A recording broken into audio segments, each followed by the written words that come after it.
Hi friends, ಹೇಗಿದ್ದೀರಾ? ಕಳೆದ 2-3 ತಿಂಗಳಿಂದ ಪೆಟ್ರೋಲ್ ಡೀಸೆಲ್ ಬೆಲೆ ಸ್ಟೇಬಲ್ ಆಗಿರೋದು ನಿಮಗೆಲ್ಲ ಗೊತ್ತಿರಬಹುದು. ಜಾಗತಿಕ ಮಟ್ಟದಲ್ಲಿ ಕಚ್ಚಾ ತೈಲ ಬೆಲೆ ಏರಿಳಿತ ಆಗುತ್ತಾ ಇತ್ತು.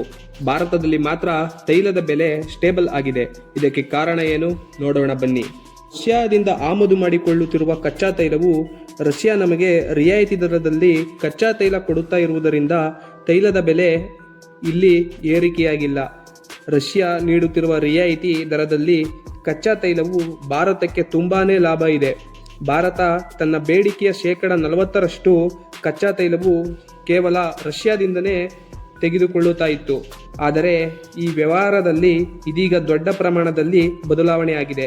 ಇಲ್ಲಿಯವರೆಗೆ ರಿಯಾಯಿತಿ ದರದಲ್ಲಿ ಕಚ್ಚಾ ತೈಲವನ್ನು ಕೊಡುತ್ತಿದ್ದ ರಷ್ಯಾ ಇದೀಗ ರಿಯಾಯಿತಿಯನ್ನು ತುಂಬಾನೇ ಕಡಿಮೆ ಮಾಡಿದೆ.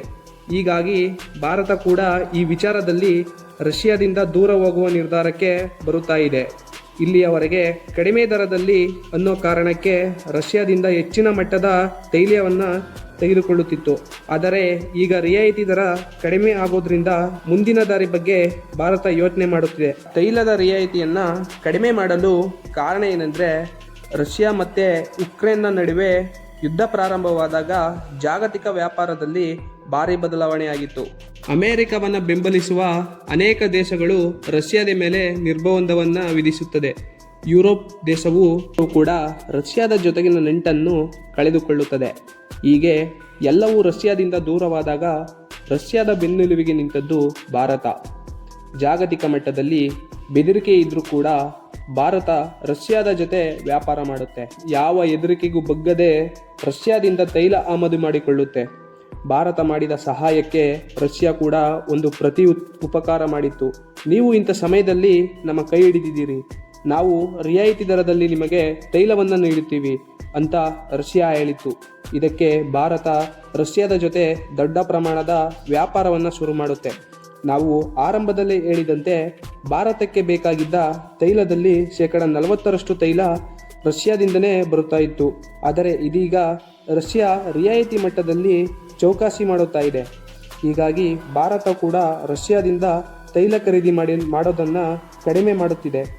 ರಿಯಾಯಿತಿ ದರದಲ್ಲಿ ಕಚ್ಚಾ ತೈಲ ಕೊಡೋದಿಲ್ಲ ಅಂದರೆ ನಾವು ನಮ್ಮ ದಾರಿಯನ್ನು ನೋಡಿಕೊಳ್ಳುತ್ತೇವೆ ಅಂತ ಭಾರತ ರಷ್ಯಾಗೆ ಡೈರೆಕ್ಟಾಗಿ ಹೇಳಿಬಿಟ್ಟಿದೆ.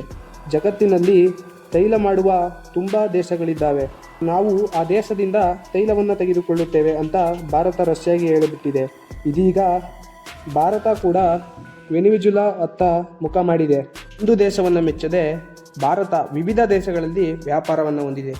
UAE, ಸೌದಿ ಅರೇಬಿಯಾ, ಇರಾಕ್ ದೇಶಗಳ ಜೊತೆ ಈಗಾಗಲೇ ಮಾತುಕತೆ ಕೂಡ ನಡೆದಿದೆ. ಇದರಿಂದ ತೈಲ ವ್ಯಾಪಾರವನ್ನು ಮಾಡುತ್ತಿದ್ದ ದರದಲ್ಲಿ 20% ಕಡಿಮೆಯಾಗಿದೆ.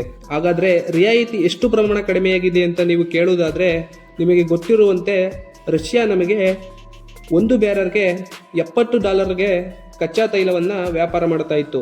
ಭಾರತಕ್ಕೆ ಪ್ರತಿ ಬ್ಯಾರಲ್ಗೆ $20 ಲಾಭ ಆಗುತ್ತಿತ್ತು. ಹೀಗಾಗಿ ಭಾರತಕ್ಕೆ ಈ ರಿಯಾಯಿತಿಯಿಂದ $2.7 ಬಿಲಿಯನ್ ಲಾಭ ಆಗಿತ್ತು. ಹೀಗೆ ಭಾರತ ಹಾಗೂ ರಷ್ಯಾದ ನಡುವೆ ಎಲ್ಲವೂ ಸರಿ ಇತ್ತು. ಆದರೆ ಅಕ್ಟೋಬರ್ನಿಂದ ರಷ್ಯಾ ಯಾಕೋ ಈ ರಿಯಾಯಿತಿಯನ್ನು ಕಡಿಮೆ ಮಾಡುತ್ತಾ ಬರುತ್ತಿದೆ. ಇದು ಎಲ್ಲಿಯವರೆಗೆ ಅಂದರೆ ಭಾರತಕ್ಕೆ ಪ್ರತಿ ಬ್ಯಾರಲ್ಗೆ $84 ಏರುತ್ತೆ. ಈಗ ಭಾರತ ಮುಂದಿನ ದಾರಿ ನೋಡಿಕೊಳ್ಳುವ ನಿರ್ಧಾರಕ್ಕೆ ಬಂತು. ಹೀಗಾಗಿ ಭಾರತ ಬೇರೆ ದೇಶಗಳ ಜೊತೆ ಒಪ್ಪಂದ ಮಾಡಿಕೊಂಡಿದೆ. ಭಾರತದ ಈ ನಿರ್ಧಾರ ಸರಿಯೇ ತಪ್ಪು ಎಂದು ಕಮೆಂಟ್ ಮಾಡಿ. ಅಲ್ಲಿವರೆಗೂ ಸಿಗೋಣ. ನಮಸ್ಕಾರ.